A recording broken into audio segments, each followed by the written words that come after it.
नमस्कार। चलिए आज बात करते हैं कॉर्पोरेट कानून संशोधन विधेयक 2026 की और उन बड़े बदलावों की जो कॉर्पोरेट वर्ल्ड में काम करने का पूरा तरीका ही बदल सकते हैं। तो इस विधेयक में 5 ऐसे बड़े बदलाव हैं जिन पर हम नजर डालेंगे। ये ऑडिटर्स, बोर्ड्स और हाँ, प्रोड्यूसर कंपनियों के लिए भी सब कुछ बदलने वाले हैं। तो चलिए एक एक करके इन्हें समझते हैं। तो सबसे पहली और बड़ी बात, ये विधेयक सीधा असर डालेगा ऑडिटर्स पर, खास तौर पर उन पर जो नेशनल फाइनेंशियल रिपोर्टिंग अथॉरिटी यानी NFRA के दायरे में आते हैं। उनके लिए अब कंप्लायंस का एक बिल्कुल नया लेवल सेट हो रहा है।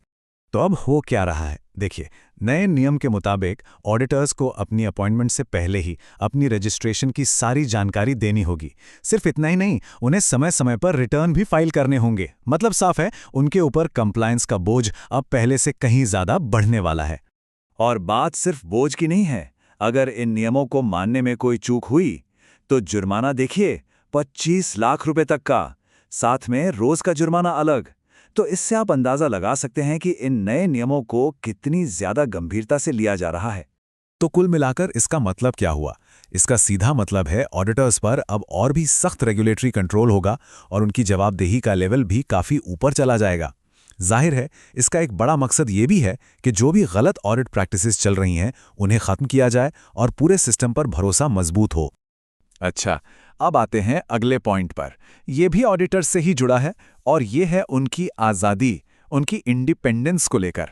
यहां बात हो रही है नॉन ऑडिट सर्विसेज पर और भी ज्यादा सख्त पाबंदियां लगाने की। और देखिए, इसमें एक बहुत बड़ा बदलाव लाया गया है, 3 साल का कूलिंग ऑफ पीरियड। इसका मतलब क्या है? मतलब ये कि एक बार किसी ऑडिटर का कार्यकाल खत्म हो गया तो वो अगले 3 साल तक उस कंपनी को कोई भी नॉन ऑडिट सर्विस नहीं दे सकता। बिल्कुल नहीं। और ये नियम सिर्फ उस एक कंपनी पर ही लागू नहीं होता। इसका दायरा काफी बड़ा है। ये कंपनी, उसकी होल्डिंग कंपनी और उसकी सब्सिडियरी कंपनी, इन सब पर लागू होगा, चाहे सर्विस सीधे दी जाए या घुमा फिरा कर। तो ये जो किया जा रहा है, ये हितों के टकराव यानी कॉन्फ्लिक्ट ऑफ इंटरेस्ट को कम करने के लिए एक बहुत ही अहम कदम है। अब जो बड़ी बड़ी मल्टी सर्विस फर्म्स हैं, उन्हें सोचना पड़ेगा, उन्हें अपनी सर्विसेज को लेकर और भी ज्यादा स्ट्रैटेजिक होना पड़ेगा। चलिए ऑडिटर्स से आगे बढ़ते हैं और अब देखते हैं कि ये बिल बोर्डरूम के अंदर क्या बदलाव ला रहा है। और यहां फोकस है टेम्परेरी अपॉइंटमेंट्स यानी अस्थायी नियुक्तियों पर।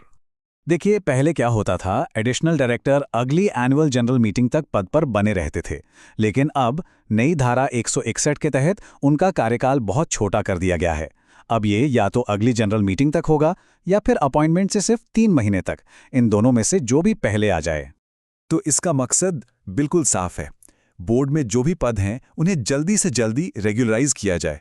लंबी लंबी टेम्परेरी अपॉइंटमेंट्स का जो सिलसिला चलता था उस पर रोक लगे। ये भी बेहतर कॉर्पोरेट गवर्नेंस की तरफ एक और मजबूत कदम है। अच्छा, बोर्डरूम की बात चल ही रही है तो एक और अहम बदलाव देख लेते हैं। धारा 34 जो बोर्ड की रिपोर्ट से जुड़ी है, अब और ज्यादा पारदर्शिता यानी ट्रांसपेरेंसी की मांग कर रही है। तो अब बोर्ड को अपनी रिपोर्ट में कई चीजों पर खुलकर और विस्तार से जवाब देना होगा। जैसे अगर ऑडिटर ने कोई ऐसी टिप्पणी की है जिसका असर कंपनी के काम पर पड़ रहा है, तो उसका पूरा एक्सप्लेनेशन देना होगा। ऑडिट कमेटी में कौन कौन है ये बताना होगा, और अगर ऑडिट कमेटी की कोई सिफारिश नहीं मानी तो उसका कारण भी साफ साफ बताना पड़ेगा। तो इसका नतीजा क्या होगा? नतीजा ये कि जो स्टेक होल्डर्स हैं उन्हें अब बोर्ड के फैसलों के पीछे की कहानी ज्यादा साफ साफ पता चलेगी। इससे जवाबदेही बढ़ेगी और जाहिर है सवाल पूछना भी आसान हो जाएगा। चलिए अब आते हैं इस बिल के आखिरी बड़े बदलाव पर। यह एक खास लेकिन बहुत ही जरूरी सेक्टर को टारगेट करता है और वो है प्रोड्यूसर कंपनियां। यहां पर नियम यह है कि कोई भी प्रोड्यूसर कंपनी जिसका एवरेज एनुअल टर्नओवर 5 करोड़ रुपए से ज्यादा है, उसके लिए अब इंटरनल ऑडिट करवाना जरूरी हो गया है। यह अब ऑप्शनल नहीं बल्कि मैंडेटरी है। और इसमें एक दिलचस्प बात और है, ये ऑडिट कौन कर सकता है, इसका दायरा भी बढ़ा दिया गया है। अब सिर्फ चार्टर्ड अकाउंटेंट ही नहीं बल्कि कॉस्ट एंड मैनेजमेंट अकाउंटेंट यानी CMA और दूसरे नोटिफाइड प्रोफेशनल्स भी ये ऑडिट कर सकेंगे। तो इस बदलाव के पीछे का मकसद है इन प्रोड्यूसर कंपनियों के अंदर इंटरनल कंट्रोल के सिस्टम को और मजबूत और फॉर्मल बनाना। इससे उनका फाइनेंशियल गवर्नेंस सुधरेगा, जो आखिरकार उनकी स्टेबिलिटी और ग्रोथ में ही मदद करेगा। तो अगर हम इन सारे बदलावों को एक साथ जोड़कर देखें तो एक बड़ी तस्वीर सामने आती है। 2026 का ये बिल हर लेवल पर ज्यादा जवाबदेही और ज्यादा पारदर्शिता की तरफ एक बहुत ही साफ और मजबूत इशारा है। और ये जो पूरा विश्लेषण हम देख रहे हैं, ये पीएसवी टैक्स लीगल एसोसिएट्स और कॉमर्स डिकोडर के विशेषज्ञों के तैयार की गई सामग्री पर आधारित है, जो इन सभी बदलावों पर बहुत करीब से नजर बनाए हुए हैं। और इन सब के बाद एक बड़ा सवाल हमारे सामने खड़ा होता है। जब कंप्लायंस इतना सख्त हो रहा है, निगरानी इतनी बढ़ रही है, तो क्या हम ये मान सकते हैं कि भारत में कॉर्पोरेट गवर्नेंस अब पारदर्शिता के एक बिल्कुल नए दौर में दाखिल होने जा रहा है?